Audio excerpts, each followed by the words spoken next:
Hey, this is Ankit, a student of Abhinan Super 30 from IIT Delhi, and I am going to discuss a very important geometrical topic, properties of triangle. It is a very important and interesting. It's a very easy also. Okay, let's see.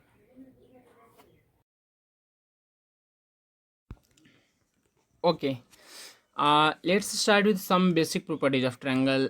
These all properties are very basic, but at the same time they are very important also.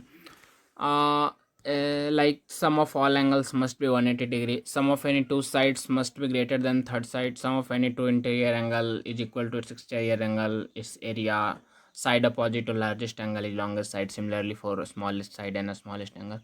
These all properties are very basic, very basic, but most important thing is you should have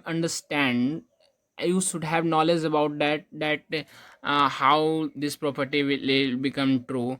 Means a property jitna sum of angles 180, but how you should have adequate proof. You should have adequate proof about this all. जैसे मान लिया कि side opposite to largest angle is longest side of triangle, तो इसे हम लोग proof कैसे करेंगे? Here we will do something more, but let's start with proof. Okay. Suppose this is a triangle ABC,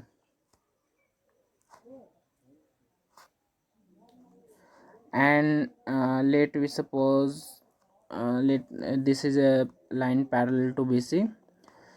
If as this line parallel, angle B must be equal to, let's suppose it name E and E dash. Angle B must be equal to EAB, angle C must be equal to angle CAE, and sum of all angles like angle A plus angle B plus angle C must be equal to angle EAB, because angle EAB is equal to angle B. Similarly, angle CAE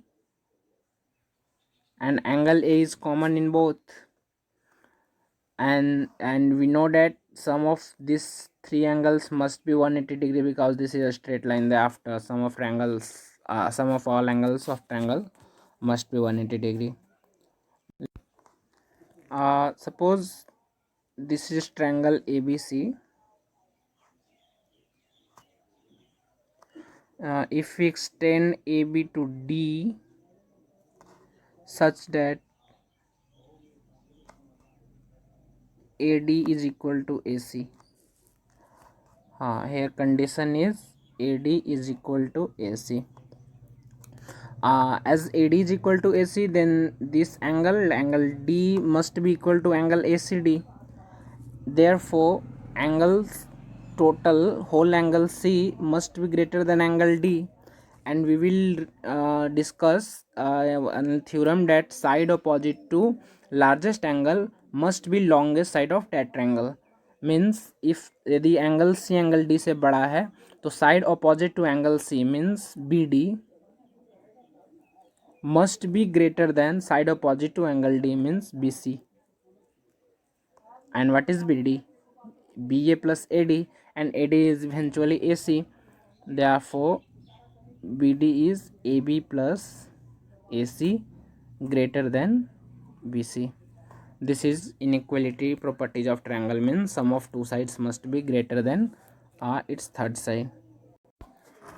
Similarly, come to side opposite to largest angle is the side opposite to longest angle is the largest side. It means that कि जो angle का ratio होगा वही side का ratio होगा.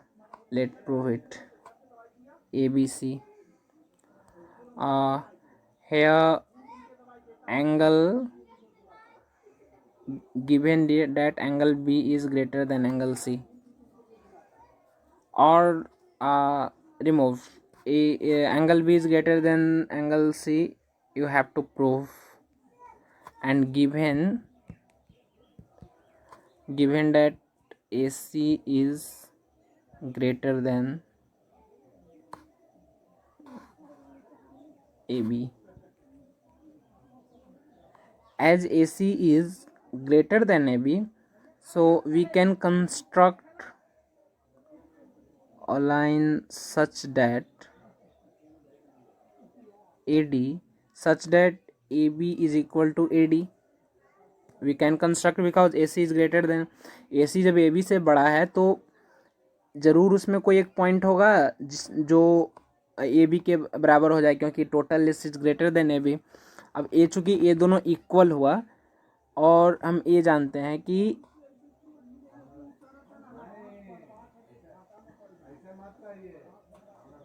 This angle is equal to this angle and whole this angle means angle ADB is the exterior angle of triangle BDC, means angle ADB must be greater than angle C, and angle ADB is what? Angle ABD, because this is isosceles triangle. So angle B must be greater than, because angle B is this angle plus something this, but this part is only equal to ADB. Thereafter angle B must be greater than angle ADB, and that is greater than angle C. So this proof is also easy. Let's come to now come to area. Suppose this is triangle ABC.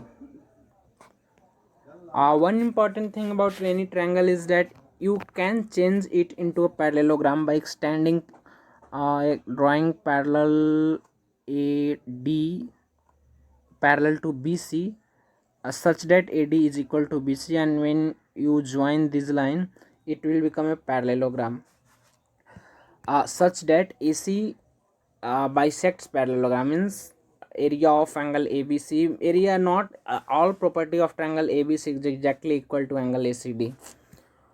Okay, as we know, area of parallelogram is base into height. What? How? Because what is area?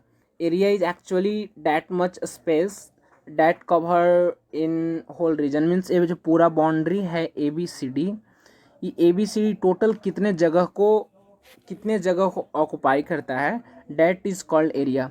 अब मान लो कि मैंने BC, अगर BC suppose BC का width बहुत ही छोटा होगा, बहुत ही कम होगा, बट लगातार मैं BC को अगर एक साथ रखने लगूँ पूरा ऐसे ऊपर हाइट तक, तो डैट विल सपोज कि जो इसका तो थिकनेस बहुत ही कम है BC का, बट यदि हम इसको लगातार BC लेंथ का ही एक बहुत ही थिन लाइन अगर लगातार इस तरह के रखते रहो तो it will cover whole space, and that length और that region is called area.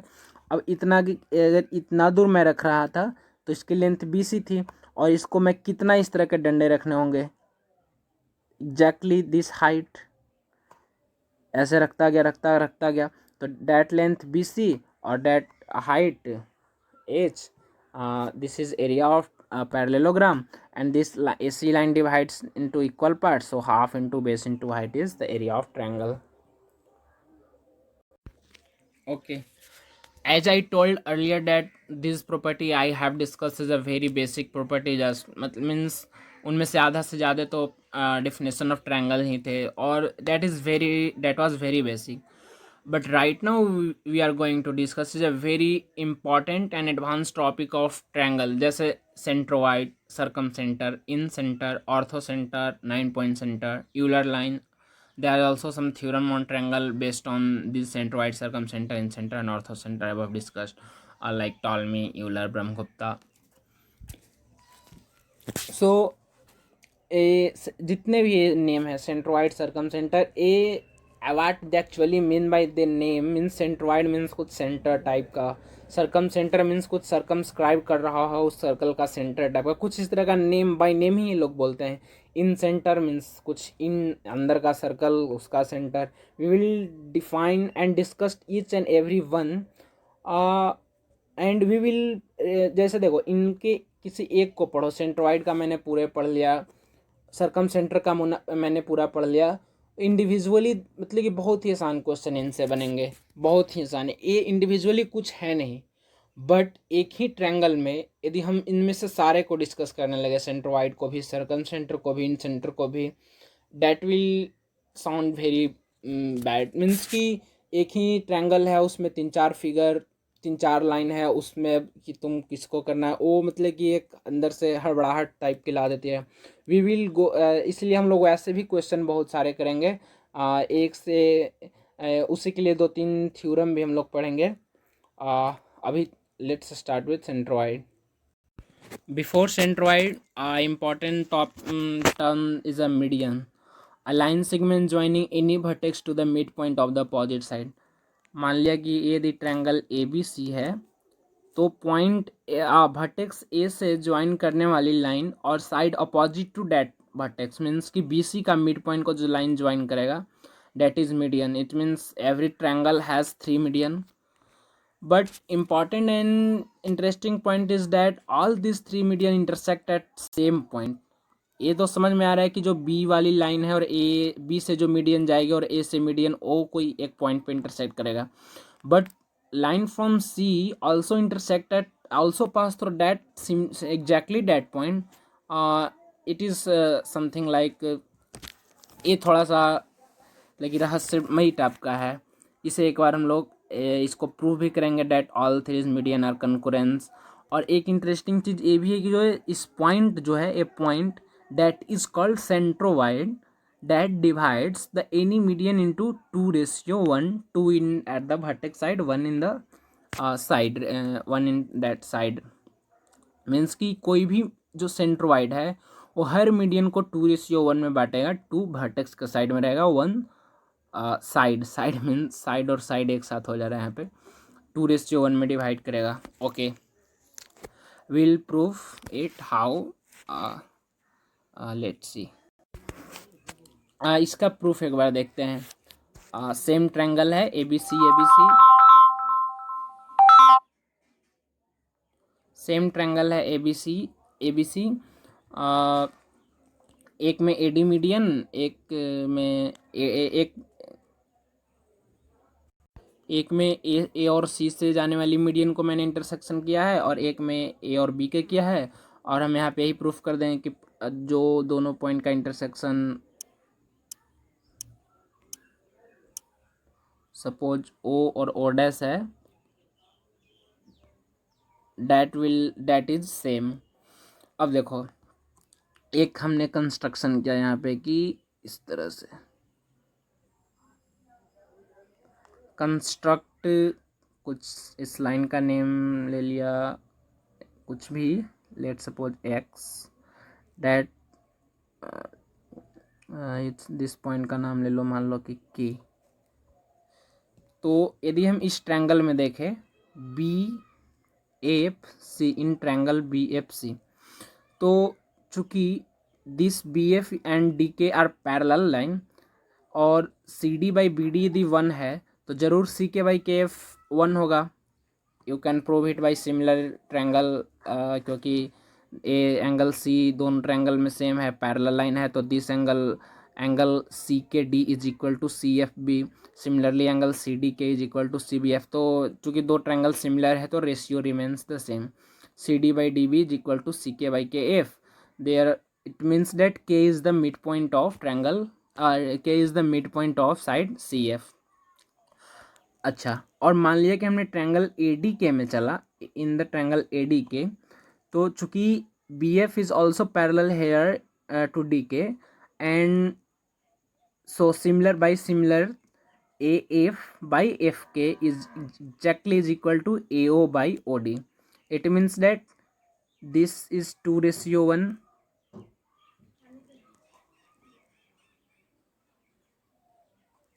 AF by FK, because K is the midpoint and F is the midpoint of AC. Then 2:1. It means that point O, AO by OD is also 2:1, means O divide this into 2:1. If do exactly same thing on this triangle, means draw parallel line,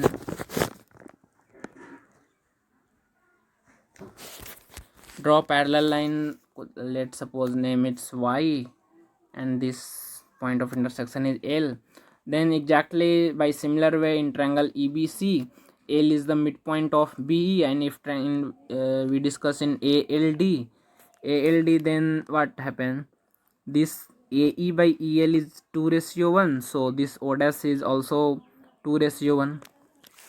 Right now, till now we have concluded that same line AD को दो point exactly same ratio में divide कर रहा है। इसका कहने का मतलब कि कोई एक लाइन सेगमेंट है, fix line segment from A to D. अब यदि इसी को कोई दो पॉइंट है जो 2:1 में डिवाइड कर रहा है, एक पॉइंट और एक और पॉइंट है वो भी 2:1 में ही डिवाइड कर रहा है, इट मीन्स दैट दोनों पॉइंट सेम ही होंगे। क्योंकि आप समझ सकते हो ना, इट्स सिंपल कि एक लाइन को कोई पॉइंट 2:1 में कर रहा है तो दूसरा पॉइंट भी यदि उसी रेशियो में कर रहा है, it means that both points must be coincident, और we can say that all this three lines intersect at exactly same point and that point is called centroid. That's all. और median में median या centroid में पढ़ना भी इतना ही है कि बस that points divide exactly into 2:1, all this three are coincident. इस पे एक अपने में कोई थ्योरम या कोई इंटरेस्टिंग चीज़ नहीं। हाँ, ये सेंट्रोइड अगर इन सेंटर और सर्कम सेंटर के साथ आने लगे, कम्बिनेशन बनने लगे, that will become difficult, but right now it is a very easy. Let's see. हाँ, इजी है, फिर भी खुद से सोचना पड़ेगा कि जैसे एक क्वेश्चन करके दिखाता हूँ। ओके, देखो, जैसे एक ट्रायंगल है ABC, लाइन फ्रॉम सी, यदि और AD एक मीडियन है, M is the mid point of AD। तो क्वेश्चन में गिवन है कि M is the mid point of AD, then proof करो कि यदि हम CM लाइन को एक्सटेंड करें तो जो AB पे 1:2 में मीट करेगा। बस क्वेश्चन इतना ही दिया है। ऑल दीज आर सेंट्रॉइड्स, और बस जहाँ भी हमें 1:2 दिखे, इट मीन्स दैट कुछ न कुछ ज़रूर ए पॉइंट, जो पॉइंट इसको 1:2 में डिवाइड कर रहा है, एक कहीं न कहीं किसी ट्रायंगल का सेंट्रॉइड बन रहा होगा। बस अगर इसमें थोड़ा सा हम एक कंस्ट्रक्शन कर दें, इसी को नज़र में रखते हुए कि ए पॉइंट 2:1 में कोई बड़ा, इससे बड़ा ट्रायंगल का कर रहा होगा, तो यदि मैंने कंस्ट्रक्शन इस तरह से किया, कुछ नेम दे दो इसको, कि such that BK is parallel to DA, उससे होगा क्या? क्योंकि एक मैंने AD भी मीडियन हो चुका है पहले भी, और चूंकि BK is parallel to AD, जब BK पैरेलल टू AD होगा और A पहले से ही इस CK का मिड पॉइंट है, अब इसका यदि मिड पॉइंट पहले से ही है, तो क्योंकि पैरेलल ड्रॉ करने से हुआ, क्योंकि चूंकि ये पैरेलल है और D is the mid point, therefore A भी मिड पॉइंट बन जाएगा, मीन्स कि BA मीडियन बन गया। अब तो ये कंफर्म है कि BA यदि किसी ट्रायंगल का मीडियन है तो उससे लाइन ज्वाइनिंग यदि हम A प्रूफ कर दे, अगर इसको नाम दे दिया मैंने L, कि इफ़ कि C, और इसको नाम दे दिया O, कि CO is also median, then we are done. CO भी यदि मीडियन है और BA भी मीडियन है, तो मीन्स है कि L जरूर उसका सेंट्रोइड होगा, और that centroid divides this median BA into 2:1। बस देखो, चूँकि A लाइन पैरेलल है और AD को एग्जैक्टली डिवाइड कर रहा है half, M is the mid point, so it also divide BK, क्योंकि इस ट्रायंगल को देखो,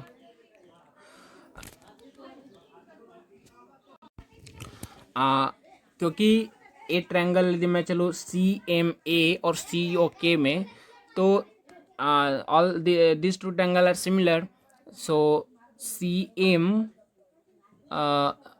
no CA by CK is exactly equal to AM by KO, और A चूँकि हाफ है तो O भी हाफ होगा। देखो एक्चुअली है ना, एक थ्योरम ही है यहाँ, चूँकि मेरा बहुत सारा नेमिंग हो गया है और थोड़ा सा क्लियर नहीं है, एक बार you will do by yourself कि यदि कोई ट्रायंगल, इस तरह का एक थ्योरम ही है कि कोई एक ट्रायंगल है और यदि इसके कोई पैरेलल इस तरह का लाइन है, तो यदि A इस ट्रायंगल का मीडियन होगा तो ऑल पैरेलल, सारा जितना भी मतलब कि जितना भी पैरेलल ट्रायंगल होंगे ना, सारे के मीडियन होंगे। तो वही बात है कि यदि इस पैरेलल लाइन है, इसका यदि ट्रायंगल, इसका यदि ये मीडियन है, तो ये उसका भी बड़े वाले ट्रायंगल का भी मीडियन होगा। और चूंकि दो मीडियन इंटरसेक्ट कर रहा है दिस पॉइंट पे, then this point is centroid, it divide into ratio 1। तो हाँ, इंडिविजुअली आसान तो है, but you have to think something advance, क्योंकि मतलब कि हम वैसे बहुत सारे क्वेश्चन भी कराएंगे, कुछ हम इसके डिस्क्रिप्शन में क्वेश्चन भी भेज देते हैं। हाँ, और यदि कुछ कमेंट वगैरह हो, कोई प्रॉब्लम, कोई चीज़, तो आप कमेंट में पूछ सकते हो। बाकी इसको जब हम आगे करेंगे, सरकम सेंटर, इन सेंटर, सारे चीज़ एक बार साथ क्लियर कर लेंगे, तो उसके बाद क्वेश्चन बनाने में और अच्छा क्वेश्चन हम लोग इसमें डिस्कस करेंगे, थ्योरम का भी यूज करेंगे। अभी के लिए तो इतना ही। अगले वीडियो में हम सरकम सेंटर और इन सेंटर के साथ आएंगे। Thank you very much.